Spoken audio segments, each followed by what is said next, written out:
Pada awalnya saya terlahir di keluarga muslim yang taat. Setelah di samping taat juga melakukan sekolah dengan baik, sekolah rutin seperti biasanya, dan setelah pulang sekolah langsung berangkat sekolah lagi, yaitu sekolah agama. Sekolah agama, belajar Al-Quran hadis, ibadah syariah, terus ilmu hadis dan ilmu fikih. Saya hidup di kampung dengan suasana doktrin agama yang begitu luar biasa, sampai saya tidak bisa tidak bisa bahwa agama ini agama yang paling baik, tidak ada tandingannya, bahwa agama Islam ini agama yang paling baik, agama yang saya anut. Ada di luar Islamnya, karena Islam ini adalah rahmatan lil alamin. Islam ini mampu memberikan sapatul mut'ah pada hari kiamat nanti nabinya. Itu yang saya alami pada doktrin sebelumnya. Hidup di pesantren, di lingkungan pesantren Al-Quran. Saya di sini, di sebelah rumah saya pesantren Al-Quran, namanya Yayasan Yapata ya, Yayasan Al-Quran Tufatul Atfal. Saya mungkin santri pertama yang ada di pesantren ini, karena pada tahun itu dibangun belum ada siswanya, cuma saya yang belajar di situ. Kemudian saya sudah beberapa tahun sambil melaksanakan sekolah, sudah beberapa tahun jadi santri, kemudian ada santri baru, saya lah jadi gurunya. Sampai 2-3 tahun saya menjadi guru pesantren Al-Quran, mengajarkan seperti ngaji lagu ya, ngaji lagu, mahrojul huruf, tajwid, dan lain-lain. Dan alhamdulillah saya pada saat itu saya juara kabupaten di sini. Pernah juara kabupaten ya, Kabupaten Subang. Tahun 1992 pada saat itu.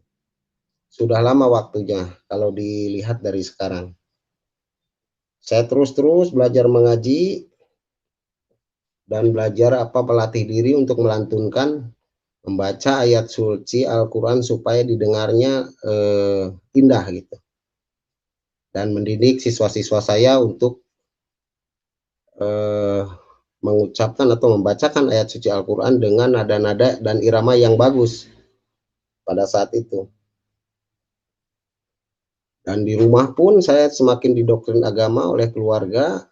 Saya seorang muslim yang taat, tidak boleh juga satu waktu pun meninggalkan sholat, karena satu waktu meninggalkan sholat pun itu hukumannya 10.000 tahun ya, nanti di akhirat katanya. Makanya saya sangat takut sekali meninggalkan sholat.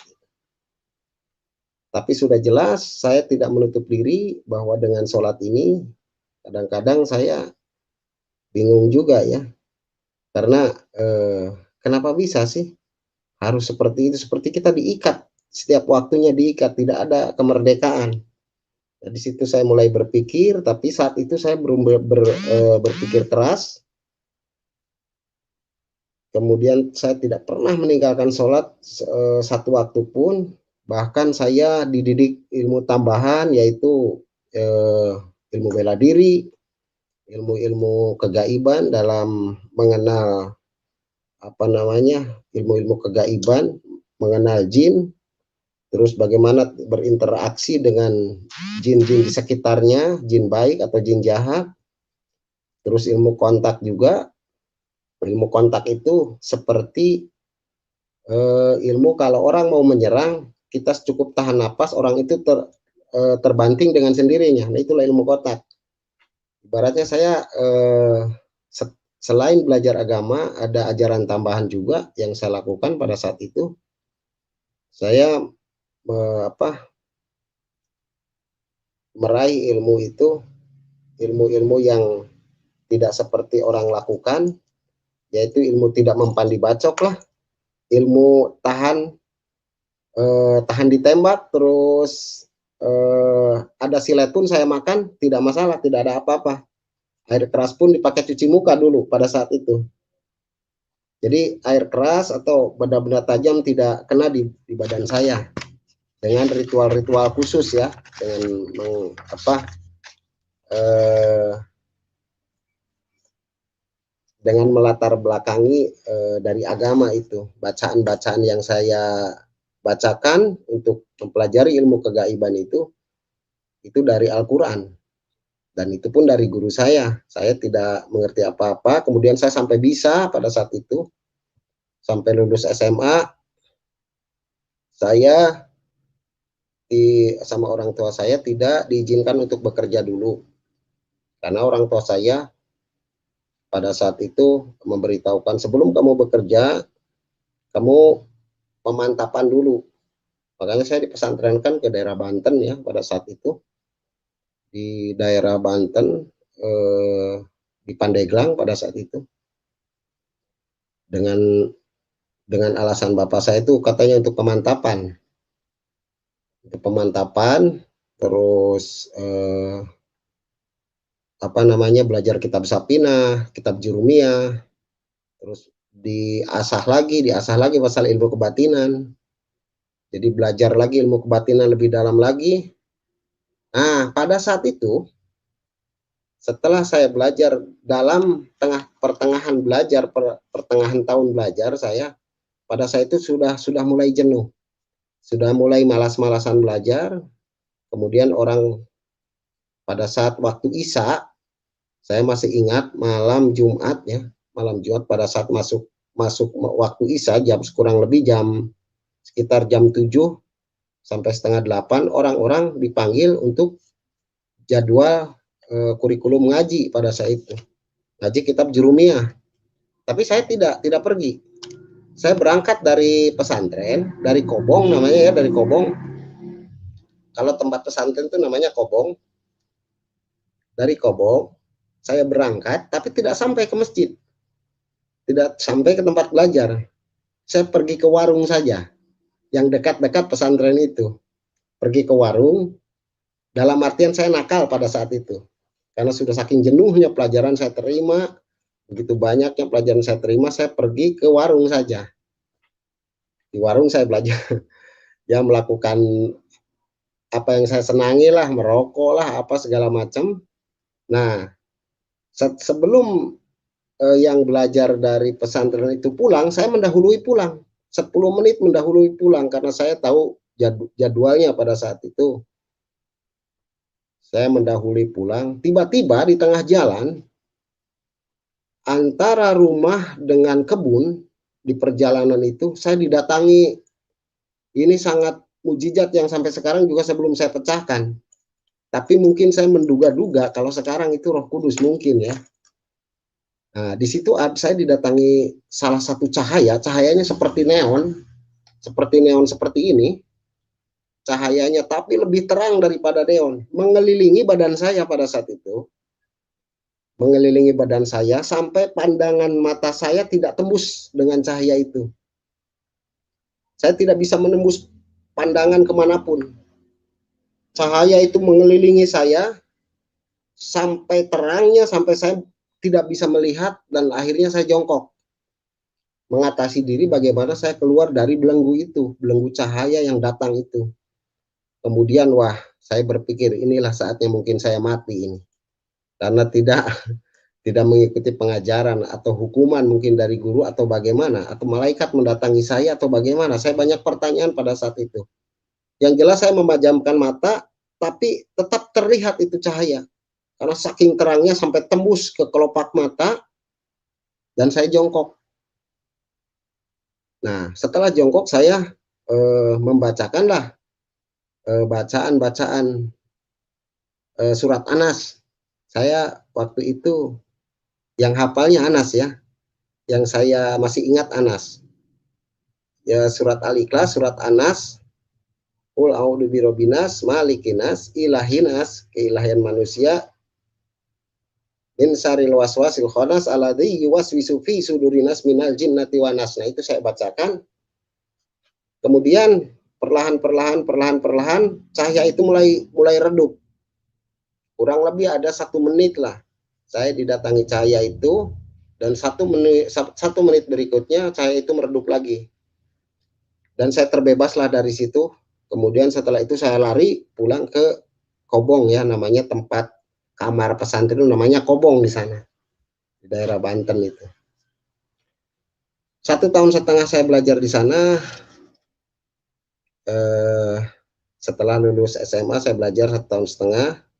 Saya tinggal di rumah, balik lagi, pulang lagi ke rumah, daerah Subang, dengan suasana yang panas, terus suasana di pesantren juga, di rumah juga, karena di sebelahnya pesantren juga. Akhirnya saya memutuskan mencari pekerjaan pada saat itu. Mencari pekerjaan, karena hidup ini kayaknya kalau terus-terus agama terus, juga saya butuh, karena sudah dewasa pada saat itu, sudah punya tanggung jawab untuk membekali diri dengan selain dengan ilmu juga dengan pendapatan, karena sudah mulai ada kebutuhan pada saat itu, ada kebutuhan. Nah, saya mulailah mendaftarkan diri kepada instansi kepemerintahan ya. Nah, alhamdulillah saya hanya sekali saja daftar, saya diterima. Sekali saja saya daftar langsung diterima, tidak ada kegagalan. Saya melewati beberapa tes, mungkin 12 kali tes. Pada saat itu saya lolos. Alhamdulillah saya lolos, terus saya berbakti mungkin kepada negara sampai sekarang. Itu dari pada saat itu.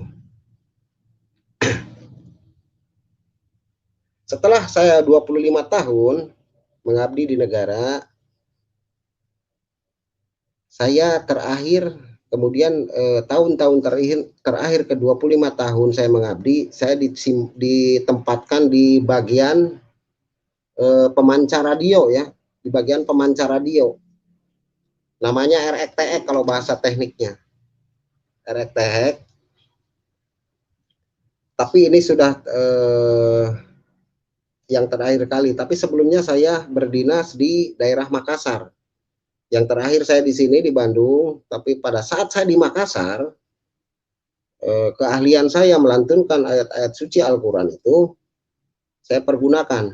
Dan saya diuji, ditandingkan pada saat itu, dalam saat pertandingan, namanya di Markas Komando Operasi 2, saya dipertandingkan di sana, dan kebetulan saya menjadi juara 1 ya, juara 1 karena saya membacakan dengan indah, suara saya dengan indah, memakai cara-cara, memakai latihan yang kontinu, mulai bayati, jawab, hijab, sikah, nahawan, dan lain sebagainya. Saya lakukan hal-hal seperti itu, sehingga saya mendapatkan juara 1 pada saat itu.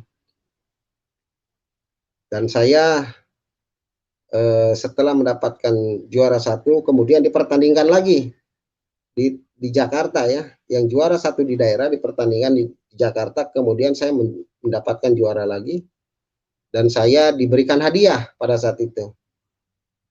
Hadiahnya itu pergi ke Arab ya, umroh pada saat itu ya, umroh ya, karena tidak bertepatan dengan waktu haji. Jadi mau saya sih pada saat itu saya tidak kepikiran mau umroh ke sana, mau ngapain gitu, umroh. Yang perlu pada saat itu saya, kalau bisa diambil uangnya ya uangnya. Berpikir dulu itu begitu, tapi berhubung tidak bisa diambil uangnya, ya saya laksanakan saja, ikut umroh di sana. Pulang dari sana, kemudian saya pindah, sekian tahun lamanya berdinas di sana. Saya kadang bertanya-tanya, karena melihat pada saat itu ada kerusuhan, ada beberapa kerusuhan, saling gereja dibom dan lain sebagainya. Kemudian saya terlintas dalam pikiran saya, kok ini umat seperti ini ya? Kenapa umat saya seperti ini? Sementara umat lain tidak ngebom ini, tapi umatku ngebom yang lain ini. Apa perbedaannya ini ya? Perbedaan pengajaran apa ini? Saya kuasai terus, saya baca-baca Al-Quran, walaupun saya nakal memang, Tapi saya tidak terlepas karena saya backgroundnya dari anak pesantren, saya tidak terlepas dengan Al-Quran. Al-Quran itu selalu dibawa, terus sebagian juga saya hafal juga. Jadi saya selalu membukanya. Ada apa ini di dalamnya? Padahal pengajarannya bagus. Kenapa umat buahnya ini seperti ini? Nah, itu mulai berpikir. Mulai awal 2001 saya pindah ke Bandung. 2001 saya pindah ke Bandung tahun 2001. Pada saat itu juga kesusahan ekonomi, sudah hutang juga semakin banyak pada saat itu juga. Saya coba membuka kitab suci lagi, ada apa yang salah dalam kehidupan saya. Padahal saya berdoa, perasaan nggak putus-putus. Halo, Pak Yusuf, masih ada suaranya nih? Halo? Ya, masih Pak, jelas. Lanjut Pak, lanjut. Ya. Nah, setelah itu 2001, 2002 mulai berpikir, ada apa kesalahan dalam kitab ini? Padahal saya selalu menjalankannya dengan baik ini. Menjalankan dengan baik, terus saya mengerti dengan kitab yang saya pegang ini. Tapi kok buahnya ini rata-rata seperti ini. Saya mulai berpikir, dari 2002 sampai 2018 itu tidak ada jawaban apapun. Saya selalu memohon, ya Tuhan, kalau ini memang benar, tunjukkanlah kekuasaan-Mu. Saya selalu berdoa di situ. Rubahlah hidup saya ini. Rubah hidup saya, rubah kebiasaan saya. Rubah umat ini kalau memang ini benar. Tapi kesannya saya beranggapan apakah saya berdosa atau bagaimana ya? Kesannya permintaan saya, Tuhan itu tuli sepertinya. Tidak mendengar apa yang saya adukan. Tidak mendengar apa yang saya sampaikan. Padahal begitu lama tahun. Dari mulai tahun 2002 saya berdoa, Tuhan berikan saya penerangan ini. Kenapa umat ini bisa jadi begini? Pada pelit juga, sudah pada pelit juga. Dilihat dari lapangannya juga, kejadian di lapangan juga, memang buahnya tidak bagus itu. Sementara umat yang lain saya lihat dengan mata sendiri. Umat yang lain tidak seperti umat saya. Wah, ini ada apa ini dengan ini? Saya mulai bertanya kepada Tuhan, tapi Tuhan itu tuli pada saat itu. Tidak tahu Tuhan tuli atau saya memang banyak dosanya ya. Saya kurang mengerti juga pada saat itu. Tapi yang jelas saya sudah sudah menjalankan apa yang diperintahkan Al-Quran itu, tapi tetap saja Tuhan tidak bisa menjawab, tidak bisa mendengar, ya sehingga saya mengalami masa dinas di kepemerintahan itu 25 tahun sampai sekarang mungkin lebih ya. Saya di dinas terakhir 2018 itu di bagian pemancar radio. Jadi pemancar radio itu seperti BTS HP lah. Tapi ini hubungannya dengan radio voice. Radio data, radio voice, ya, bersangkut paut dengan jaringan komunikasi radio. Saya ditugaskan di situ, saya menekuni ilmu itu. Selain ilmu agama, saya tekuni juga ilmu namanya ilmu komunikasi dan elektronika. Saya tekuni. Saya bisa membuat juga repeater, bisa membuat juga alat komunikasi. Bagaimana caranya saya bisa jauh berbicara ini tanpa ada video. Radio ini kekuatannya ini hanya 5 kilo, tapi bagaimana saya kembangkan bisa jadi 2-30 kilo. Saya bisa membuat seperti itu dengan pelajaran saya. Dan puji Tuhan saya di bagian radio itu saya disekolahkan oleh negara, pernah ke Australia. Ke Australia di Air Force Base, di sana disekolahkan dalam kurun waktu di sana beberapa bulan saja. Kemudian saya disekolahkan lagi ke Timur Tengah di sana. Dan dalam kurun waktu tidak lama juga, hanya beberapa bulan saja, kemudian saya kembalikan ke Indonesia, ke sini. Setelah itu, setelah saya menguasai ilmu elektronika dan komunikasi, saya ada salah satu hari pada saat itu saya diperintahkan oleh pimpinan untuk perbaikan alat komunikasi di daerah gunung pada saat itu. Nah, ini awal saya dikenalkannya oleh Tuhan, mengenali Yesus di sini. Saya diperintahkan oleh pimpinan ke daerah gunung. Pada saat itu saya pagi sudah mulai berangkat, berkemas-kemas, saya berseragam, kemudian saya pergi ke gunung sendirian. Setelah itu pekerjaan sudah selesai dan alat itu sudah baik kembali. Saya pulang dari gunung sampai ke kaki gunung itu kurang lebih 2 jam memakai kendaraan roda 2 di salah satu bukit, namanya desanya Desa Sukawana ya.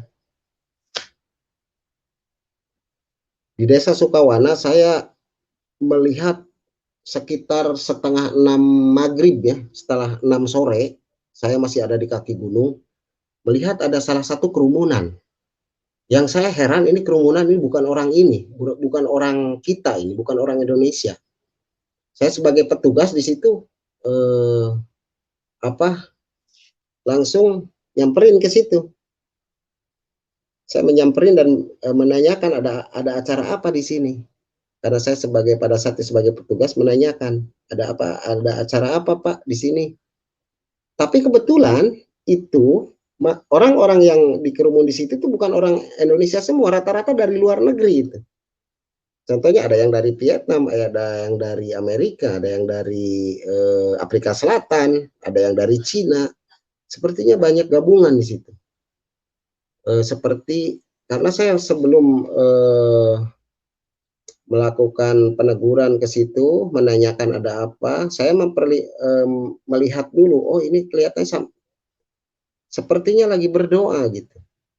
Dan saya ke situ menanyakan, kita lagi berdoa Pak. Wah, kok orang Barat kok bisa bahasa Indonesia ya? Nah, saya tercengang di situ. Ya, langsung saya berkomunikasi lah dengan dia. Kemudian saya diajak berdoa. Dan saya menerima diajak berdoa dan saya ikut berdoa di situ. Tapi kok ini doanya doa orang-orang Kristen ya kayaknya. Karena ada kata-kata puji Tuhan lah. Ada kata-kata haleluya lah. Ini Kristen ini pasti. Nah, setelah itu tukar HP. Saya tukar HP dengan dia. Setelah beberapa hari dari situ, setelah diajak berdoa, dia memberkati saya. Saya duduk di bawah, mereka juga duduk di bawah, dia berdoa bersama-sama, saya ikut juga di situ. Kemudian saya ditawari makan dan ikut makan juga bareng sama mereka. Saya ikut makan, diajak ngobrol, happy lah, sampai saya lupa dengan sholat maghrib pada saat itu. Karena tidak ada air juga di kaki gunung. Saya tidak melaksanakan sholat maghrib, pikir saya nanti aja di kodok. Nah, sesudah itu, dalam kesesakan saya pulang dari gunung, merasa capek, Tuhan juga belum ada jawaban. Terus yang saya tanyakan juga, apa ini Tuhan ini? Saya malah dikenalkan dengan orang-orang seperti ini ya. Padahal Islam ini agama yang lebih baik, tapi sepertinya Tuhan tuli pada saat ini. Tidak ada jawaban. Padahal dulu saya pernah mengalami mujizat didatangi cahaya, apa ini? Saya sudah putus asa pada saat itu. Kehilangan jati diri saya sebagai orang yang beriman pada saat itu dalam agama saya. Karena saya berdoa selalu tidak ada jawaban, sampai saya hujat Tuhan. Tuhan, kalau memang betul kamu tuli, ambil pada saat ini nyawa saya. Percuma saya hidup ini. Tidak ada jawaban apapun. Apa janjimu mana ini? Di surat-surat yang pernah saya baca ini janjimu mana? Seperti kamu tidak mendengar apa yang saya katakan. Saya memohon beberapa kali. Tunjukkan, padahal saya sholat juga meminta lagi. Ihdina sirotol mustaqim, tunjukkanlah kami jalan yang lurus. Mana jalanmu? Saya tidak menemukannya. Kemudian saya setelah diajak berdoa pada saat itu, saya bubar dan mereka juga pulang, kita juga pulang. Tapi saya lebih duluan pulang, tukeran nomor HP. Terus setelah itu saya bertemu kedua kalinya dengan mereka, dan mereka juga membawa teman yang backgroundnya tadinya muslim juga, yang sekarang sudah percaya Tuhan. Saya diajak diskusi pada saat itu di salah satu Alfamart ya. Di depannya suka ada kursi, saya langsung diajak ngobrol. Terus mereka melantunkan pertanyaannya seperti begini. Bapak percaya nggak Tuhan pernah turun ke bumi? Saya tidak menjawab pada saat itu. Terus apa maksudnya dengan pertanyaan ini? Enggak, Bapak percaya nggak bahwa Tuhan pernah turun ke bumi? Saya tidak percaya. Oh, kalau tidak percaya coba buka As-Sajdah ayat 5. Saya diinjili dengan Al-Quran pertamanya. Saya buka As-Sajdah ayat 5. Oh iya, Tuhan pernah turun ke bumi dengan sekian waktu lamanya, kemudian setelah urusan selesai kepadanya, lalu Allah akan kembali ribuan tahun lamanya menurut perhitunganmu. Oh iya, berarti pernah turun ya. Ini pernah turun, Pak. Tuhan itu pernah turun. Tapi kalau Tuhan turun dengan ketuhanannya yang benar, Tuhan Maha Kuasa, dunia ini akan hancur, Pak. Ya, saya tahu kalau itu. Karena Tuhan Maha Kuasa, dunia ini akan hancur. Kemudian saya diberikanlah beberapa ayat dari Al-Quran, dan saya pada saat itu digali kembali. Terus dikenalkanlah. Mereka hebat karena mereka berangkat menginjil dari Al-Quran. Saya dikenalkan di WA dengan namanya Pak Ronald ya. Temannya yang mengajari saya itu namanya Pak Ronald, itu hebat sekali. Karena saya diinjili dengan Al-Quran. Kalau langsung dengan Injil mungkin saya langsung menolak itu. Dia mengenalkan bahwa Isa Al-Masih adalah orang yang dijanjikan. Bukan Imam Mahdi yang lain, tapi inilah orangnya, katanya. Dia seorang nabi, seorang utusan Allah, dia firman Allah juga. Dia mengatakan selalu perkataan yang benar. Dia roh Allah juga. Dia sebagai tanda juga, dia hakim juga. Semuanya dia yang dibahas. Sampai saya tidak bisa sampai saya tidak bisa ngomong pada saat itu. Tapi saya tidak diam begitu saja, saya pelajari di Al-Quran, ternyata memang benar. Di surat Al-Imran ayat 45, dengan singkatnya saya percaya semua. Percaya bahwa Al-Masih adalah roh Allah, Al-Masih adalah kalimatullah, Al-Masih adalah firman Allah. Setelah saya mengaji lagi, saya percaya bahwa dia adalah firman Allah, roh Allah, dan dia adalah hakim yang adil. Karena semua ada di dalam Al-Quran. Dari mulai surat Al-Baqarah ayat 87, 253 ayat, surat 3 ayat 45, surat 3 ayat 45, terus surat 3 ayat 171, 172, surat 3 ayat 19, ayat 30, surat 4 ayat 157, surat 4 ayat 75, surat 19 ayat 34, dan banyak lagi saya hafal itu tentang Isa Al-Masih. Di situ saya mulai tergugah. Oh benar, ini kayaknya benar. Tapi yang saya bingung pada saat itu, bagaimana dengan sholat saya? Bagaimana dengan dengan umroh saya? Bagaimana dengan ibadah saya yang lain selama ini? Disitulah saya berkecamuk. 1 minggu saya mungkin memikirkan apa yang saya terima pengajaran dengan otak saya tidak sinkron. Mungkin saya bingung pada saat itu. Kebetulan kalau saya mengaku diri, jujur saya mengakui pada saat itu saya tidak sinkron.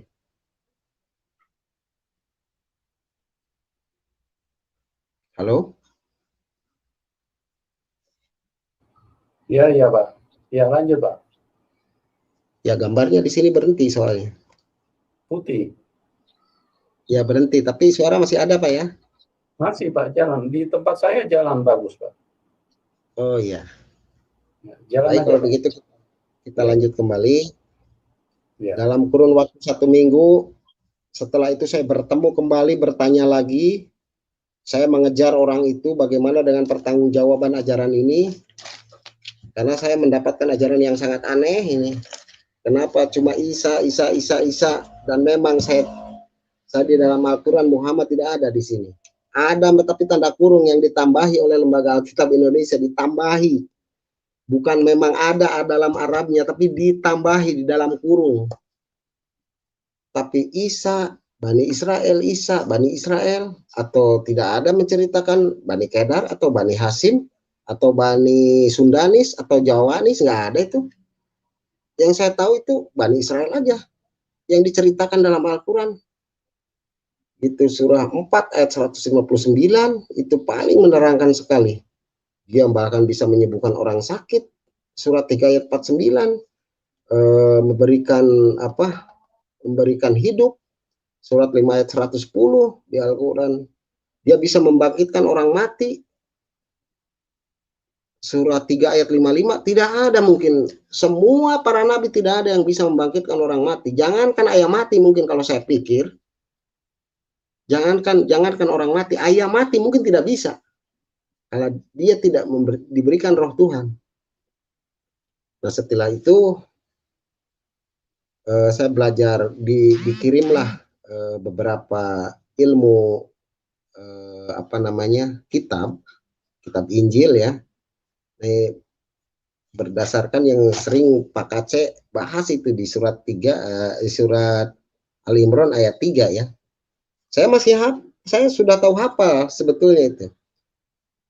Bunyinya begini, nazala alaikal kitab bil haqqi musaddiqan lima baina yadayhi wa anzala taurata wa injil. Yang artinya saya turunkan kitab ini yang hakiki, yaitu kitab ini yang dibaca, dan membenarkan kitab-kitab sebelum, antara lain Taurat dan Injil. Kalau memang membenarkan, kenapa kita diharamkan untuk mempelajarinya? Nah, disitulah ada pertanyaan dalam otak saya, itu ada pertanyaan. Kalau memang benar, kenapa kita diharamkan? Ada apa ini dengan haram ini? Diharamkan untuk memegangnya saja kita sudah haram.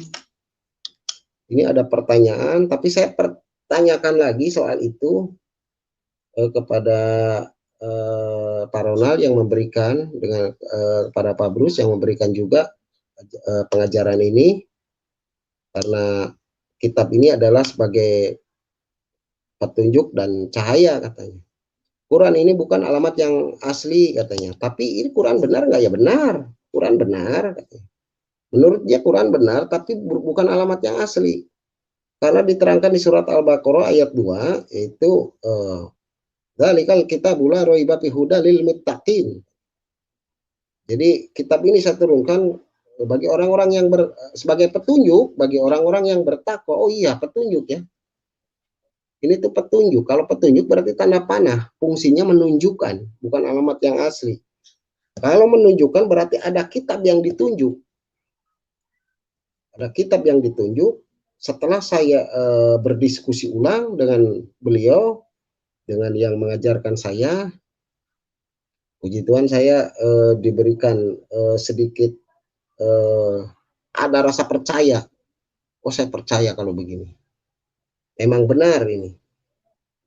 Ada namanya, karena dia berbicara juga serempetan juga dengan budaya ya. Dan nanti juga akan ada namanya Ratu Adil katanya. terus Sang Hyang Piningit pada kemudian zaman, pada akhir zaman, itu dikaitkan dengan surat-surat yang diberikan kepada saya juga, dengan Injil juga yang di WA-kan kepada saya, suruh dipelajari dulu. Kalau nggak salah itu di Kisah Para Rasul ayat Kisah Para Rasul 4 ayat 12 ya, atau di Lukas 2 ayat 11. Terus di Roma 6 ayat 23, di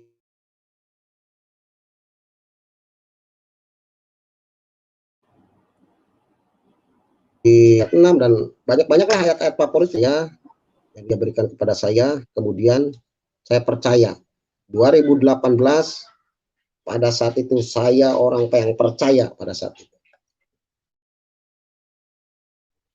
Tapi saya belum di Sidko. Kalau bahasa Islamnya di Sidko. Jadi ya dibaptis namanya. Nah,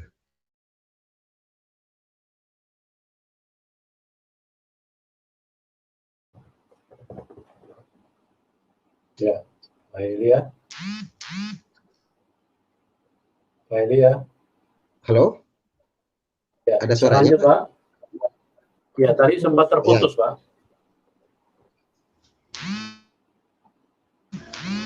Sempat terputus ya. Ya. Ya.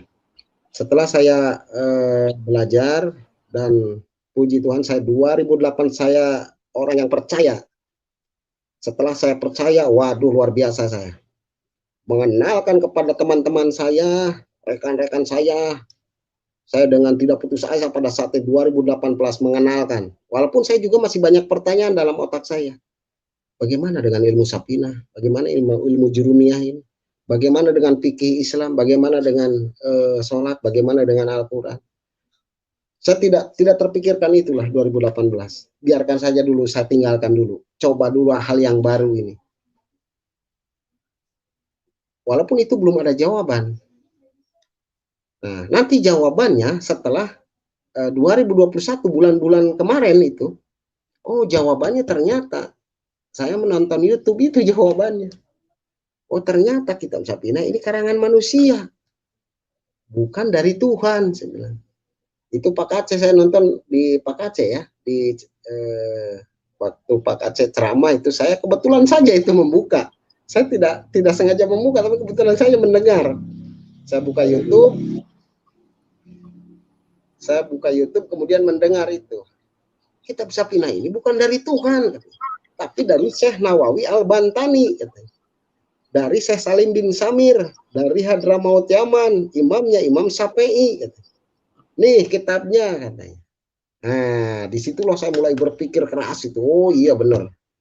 Saya semakin percaya lagi sama Isa Al-Masih, Yesus Kristus. Saya semakin percaya lagi setelah itu. Nah, tapi itu kan meloncat ya ceritanya. Nah, cerita yang tadi itu setelah saya di 2018 awal dikenalkan oleh namanya Pak Bruce Walker, terus sama Pak Ronald dan rekan-rekannya, saya diberikan pengajaran. Cuma karena memang saya bingung pada saat itu bagaimana dengan kitab ini yang saya pelajari yang lalu. Kemudian jawabannya pada tahun ini. Nah, pada tahun itu saya memberikan pengetahuan saya mengenai Isa Al-Masih kepada rekan-rekan saya. Terus memberikan pengajaran keyakinan kepada, ya puji Tuhan saya banyak juga, walaupun saya masih bingung, tapi ada juga orang yang dimenangkan jiwanya oleh saya sampai sekarang ikut juga. Termasuk juga istri saya, termasuk juga rekan-rekan saya, ada beberapa orang ya ini. Walaupun saya pada saat itu masih ragu, bagaimana ini? Saya belum dengan back yang kuat, tapi saya sudah memberikan pengajaran terhadap orang lain dengan hal yang baru ini. Tapi puji Tuhan benar banyak sekali orang. Bukan hanya di situ, saya kan membangun stasiun komunikasi di Pemancar itu di rumah dengan tower yang cukup tinggi juga. Saya berdakwah di situ. didengar mungkin oleh ribuan orang itu. Tapi ada saja yang ikut. Walaupun saya belum paham itu sebetulnya pengajaran, belum paham pada saat itu. Nah, mulailah di situ saya goyang. Karena keluarga saya mulai menghujat saya. Keluarga saya, kebetulan istri saya juga tidak sepaham pada saat itu. Dan sampai sekarang saya mengalami perpisahan. Dan saya meninggalkan beberapa anak di sana, 4 anak dan ikut 1. Dan setelah beberapa tahun sampai sekarang saya mengalami hal yang baru, diberikan pengganti oleh Tuhan juga, walaupun dengan masih agama yang lama, tapi puji Tuhan yang sekarang sudah mengikuti apa yang saya ajarkan, mengikuti Isa Al-Masih, mengikuti Tuhan Yesus Kristus, karena memang terus terang tidak ada jalan lagi. Kita mau pilih kemana? Ada ayatnya, boleh Pak saya bacakan ayat nih? Boleh Pak, boleh. Haleluya. Nah, ayat ini tidak ada pilihan. Saya bilang, tidak ada ayat pilihan. Fil badi kanal kalimah, wa kalimatu kana indallah wa kana kalimatullah. Itulah ayat saya. Itu bukan Al-Quran, Pak. Yang artinya seperti begini. Pada mulanya adalah firman. Firman bersama-sama Allah dan firman itu adalah Allah. Tidak ada pilihan. Sudah hanya itu. Tidak ada yang lain lagi. Mau milih kemana lagi? Itu Yohanes 14 ayat 6. Akulah jalan dan kebenaran dan hidup. Tidak ada seorang pun yang datang kepada Tuhan, ya kepada Bapa, kalau tidak melalui Dia, Isa Al-Masih. Kalau tidak melalui Yesus Kristus, tidak ada lagi jalan. Kalau bisa saja mungkin saya memberikan penerangan sampai seperti itu. Bisa saja mungkin ya sebenarnya. Tidak ada seorang pun yang datang kepada Bapa kalau tidak melalui aku.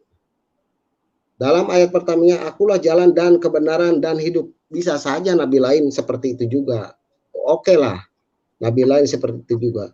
Tapi di kata-kata sambungannya, tidak ada seorang pun. Nah, kalau sudah tidak ada seorang pun, mau siapapun berarti.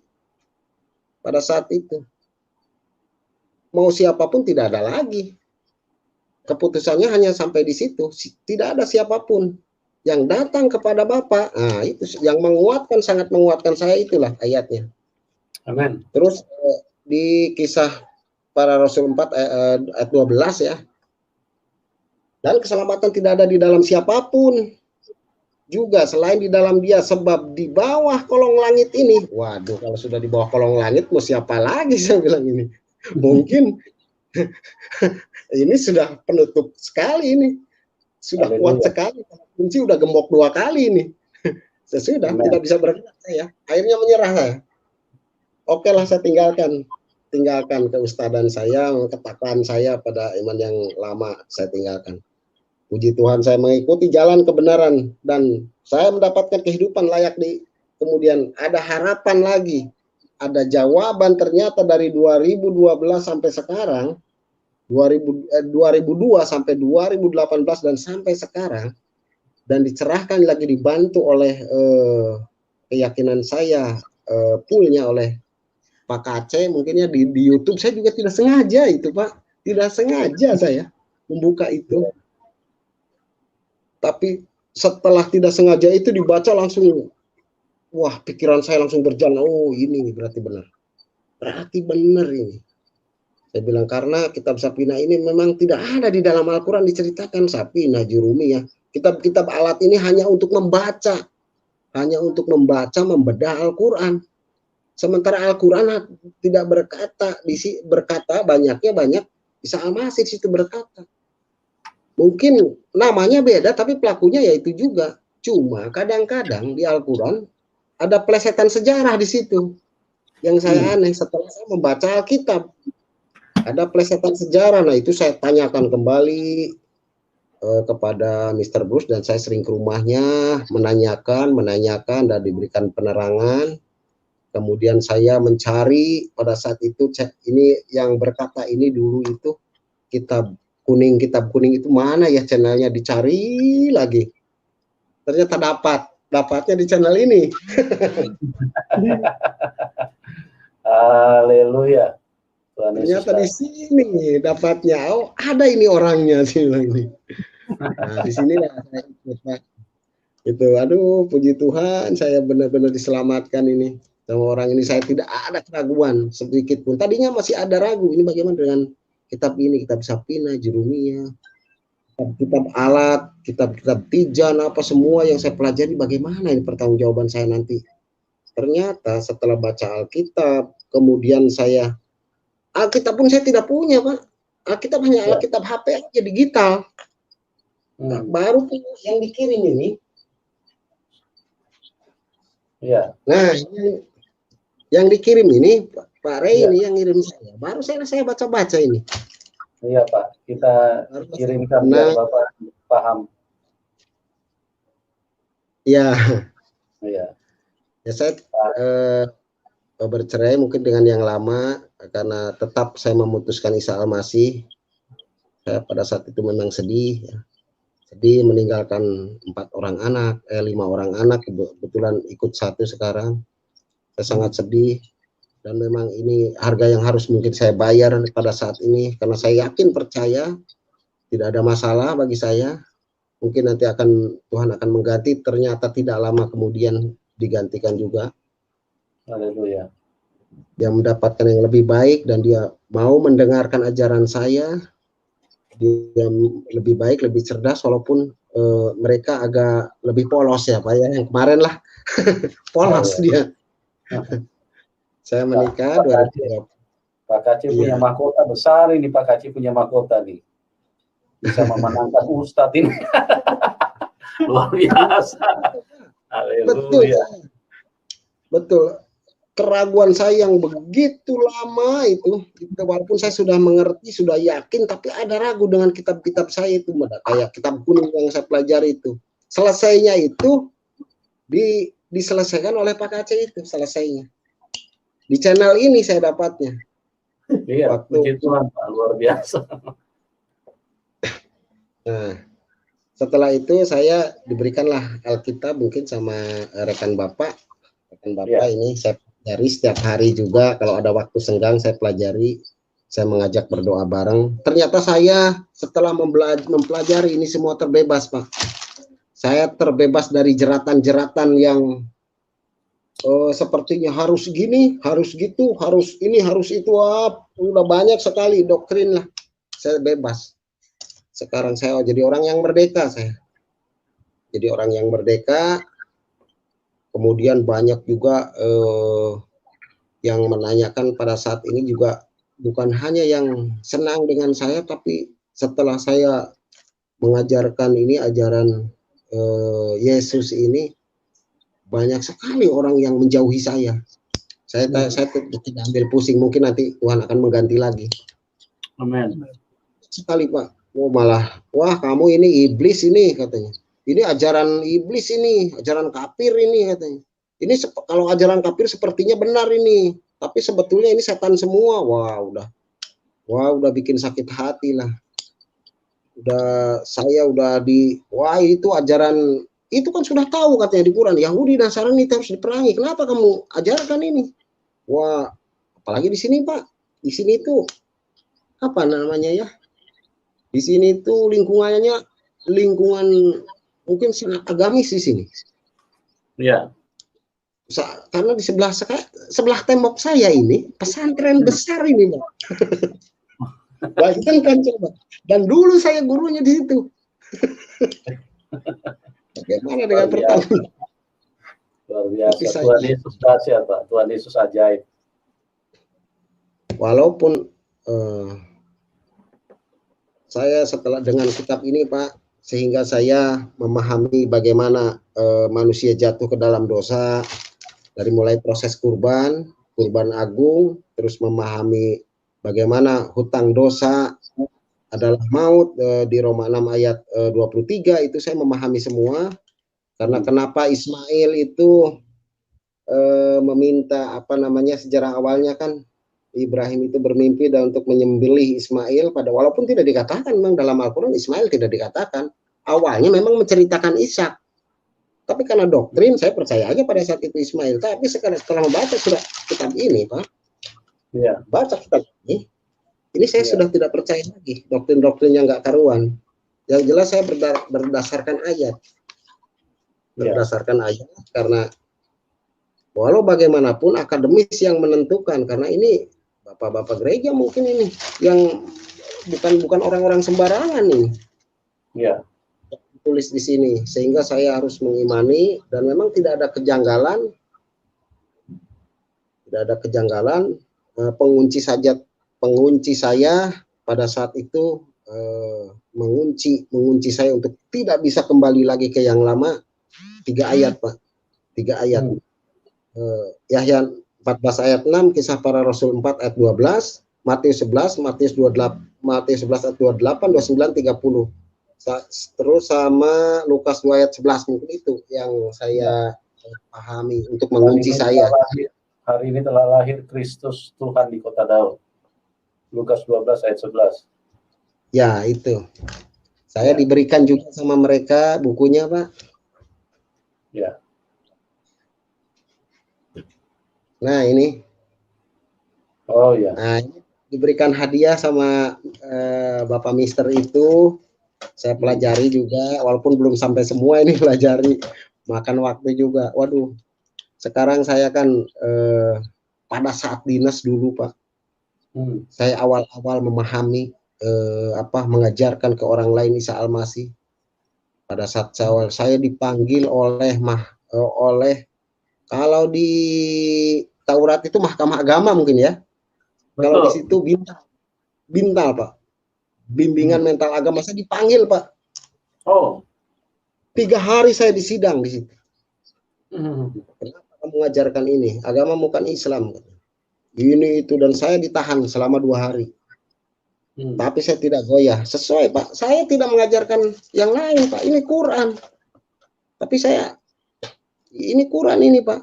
Yang saya ajarkan ini Quran. Saya tidak mengajarkan yang lain. Untung saya punya backup itu, Pak.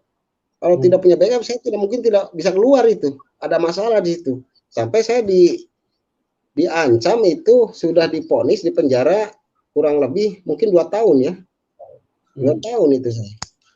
Sudah divonis, saya berdoa kepada Tuhan, bagaimana ya Tuhan, dengan ini saya mengabarkan ini demi kamu, kok malah saya jadi bermasalah. Pertamanya saya di situ awalnya, tapi waduh, puji Tuhan, luar biasa. Ada mujizat itu, Pak. Tiba-tiba ada bekas komandan saya melihat, dan kemudian tersentuh hatinya, dan dia langsung bantu. Tidak bisa ini, anak ini diadili secara begini, tidak bisa.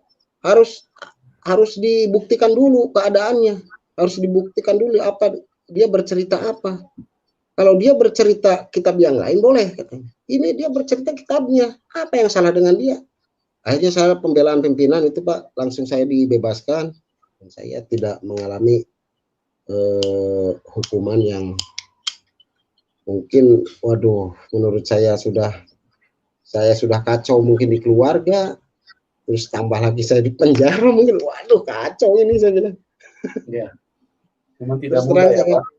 Tidak mudah, meninggalkan Islam itu tidak mudah. Ya, tidak mudah, Pak. Ya. Sangat tidak mudah, ada harga yang harus dibayar memang. Tapi apa keuntungan saya? Memang secara ekonomi saya sangat kurang sekarang. Sangat kurang, untuk makan pun kadang ya namanya juga ya hidup lah. Tapi saya syukuri saja apa yang saya makan. Saya bersyukur sekali. Saya sudah mendapatkan ketenangan, sudah mendapatkan pengertian yang bagus, mengerti jalan Tuhan. Oh, ternyata maunya Tuhan tuh begini. Saya sudah mengerti, dan sampai sekarang pas saya menginjil di radio, kadang-kadang di jalan, kadang-kadang saya ketemu rekan, saya bahas budaya dulu, setelah budaya baru masuklah ke dalam pokok permasalahan. Kadang-kadang saya mengikuti alur ceritanya dia dulu, baru saya sedikit-sedikit gitu. Dan banyak juga jiwa-jiwa yang ikut kepada saya. Alhamdulillah, nanti mungkin ya Tuhan, nanti tanggal 29 saya mengadakan kumpulan nanti, Pak. Saya akan memberikan pencerahan kepada pengikut-pengikut yang saya ajarkan. Mungkin ada beberapa rekan, tidak banyak sih. Tapi puji Tuhan, Tuhan memberkati. Nanti akan kumpul semua. Semoga nanti tanggal 28 akan saya berikan penerangan. Sambil makan-makan, Pak. Santai. Oh, haleluya, haleluya. Iya. Nah, yang mungkin yang saya belum begitu paham itu, mungkin kalau proses kurban, memahami hutang dosa, terus dan sekarang mungkin kalau di radio saya itu banyak sudah membangun komunitas ini, kurang lebih sudah 200 orang mungkin pengikut saya, Pak, dari berbagai macam kalangan. Kalau butuh pembekalan, Pak, kami bersedia kok, Pak, untuk ini, untuk membekali supaya mereka ini dikuatkan dan mereka semakin diteguhkan dengan apa yang Bapak sampaikan gitu. Iya, mudah-mudahan, Pak, karena saya kalau saya menginjil, saya buka dulu pakaian dinas saya pakai pakaian biasa saja, menghampiri mereka. Saya dulunya yang mungkin waktu saya di Timur Timur ya, saya main tembak dulu itu. Pokoknya tidak ada yang lain yang di depan saya musuh ya saya tembak. Urusan belakangan, urusan orang lain mati ya itu bukan urusan saya. Yang jelas saya sesuai dengan perintah dulu seperti itu. Tapi sekarang saya harus memperbaiki diri dengan kasih. Saya harus memperbaiki diri dengan bagaimana Tuhan memaafkan saya kalau saya tidak memaafkan orang lain. Bagaimana Tuhan bisa memberikan saya rezeki kalau kita tidak bisa memberikan rezeki terhadap orang lain, walaupun cuma berupa ilmu, Pak. Kalau berupa harta mungkin saya tidak punya. Berupa apa saja yang saya bisa bantu. Saya lumayan banyak pengikut menurut saya ya, kalau menurut orang lain belum banyak ini. Tapi dengan keringat susah payah saya segitu udah lumayan, Pak. Udah lumayan. Luar biasa.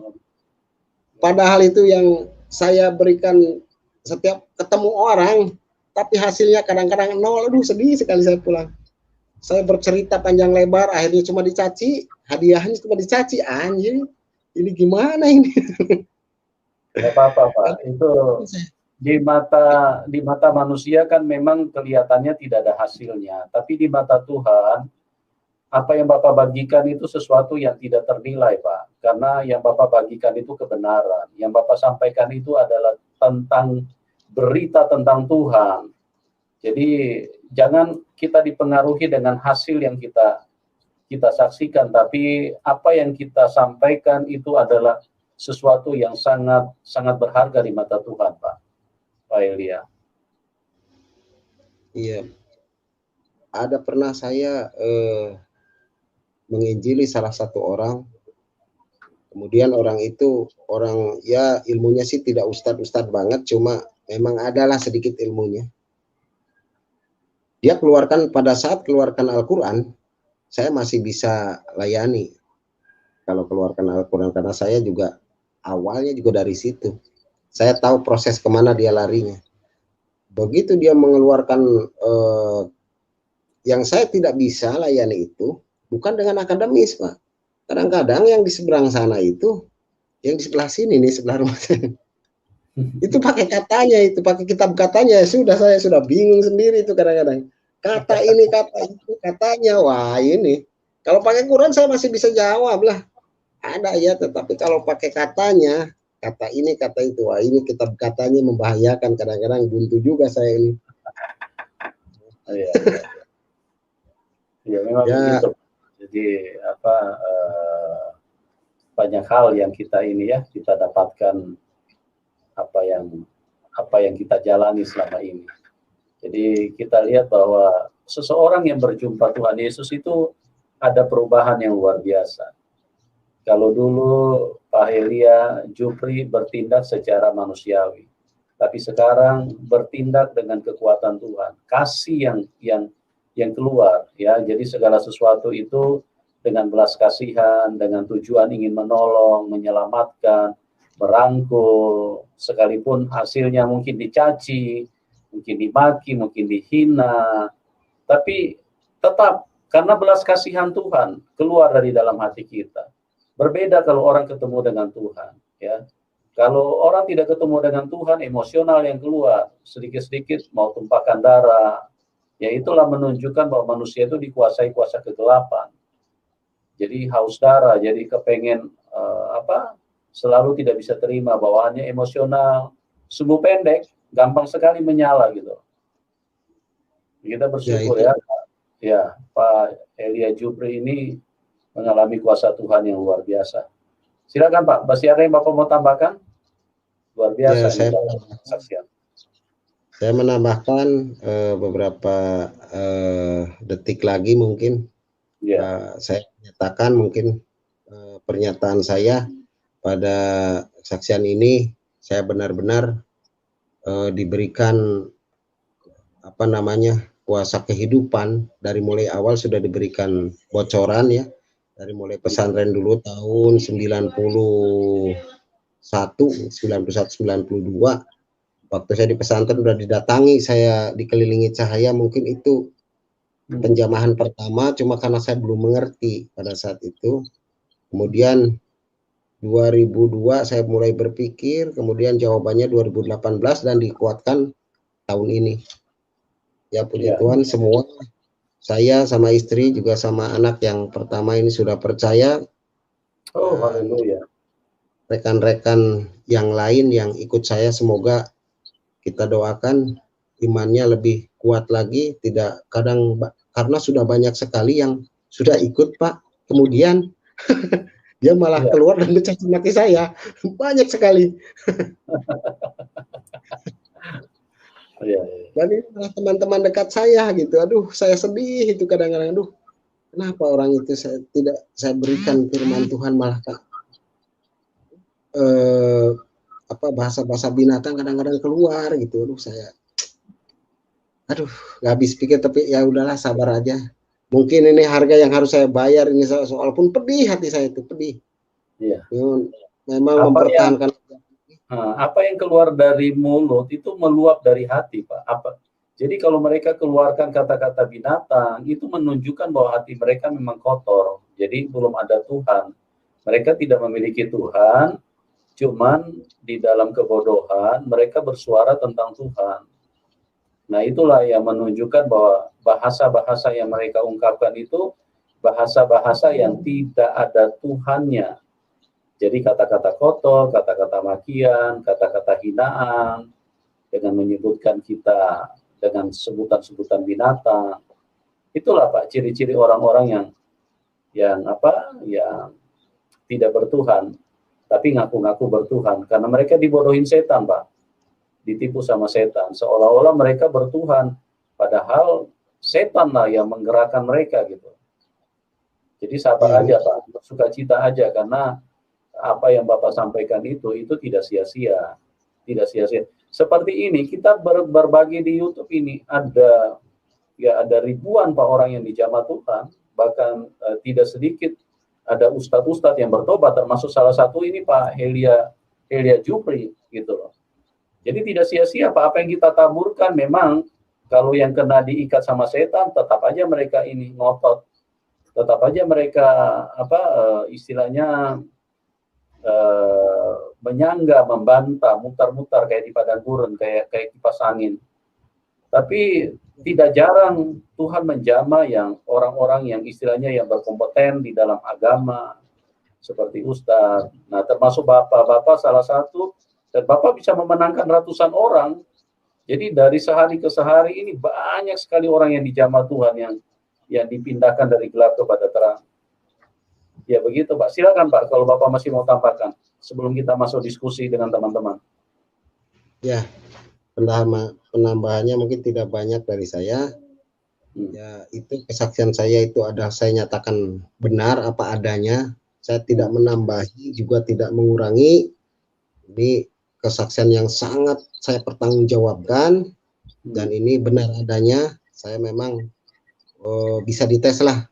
Kalau untuk mengaji lantunan-lantunan ayat suci Al-Quran seperti Nanang Qasim Muammar, saya bisa. Iya. Itu apa? Iya Pak. Dari kita kalau begini, belajar ini ngaku-ngaku katanya boleh dites. Ya. Seperti apa namanya, seperti Yohanes apa Yahya Yohanes 1 pasal 1 ya. Bilwadi kanal kalimatu wa kana kalimatu indallah wa kana kalimatullah. Itu bukan Quran itu Injil. Yohanes 1 pasal 1 ayat 1 itu. Ya, pada mulanya adalah firman bersama-sama dengan Allah dan firman itu adalah Allah.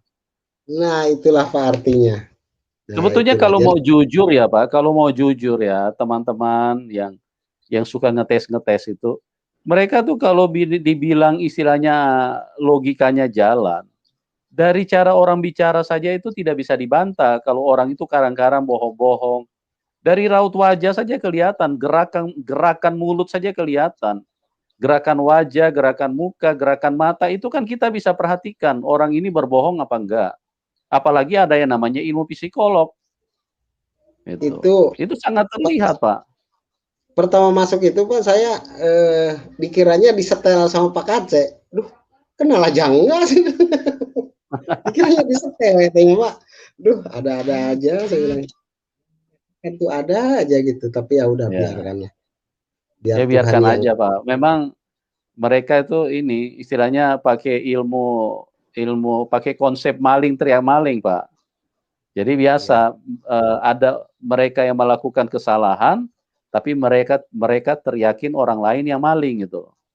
Sama dengan ahli-ahli Taurat kan, waktu berjumpa Tuhan Yesus, mereka yang setan, mereka bilang Tuhan Yesus dikuasai setan. Jadi memang iblis punya cara menyerang itu.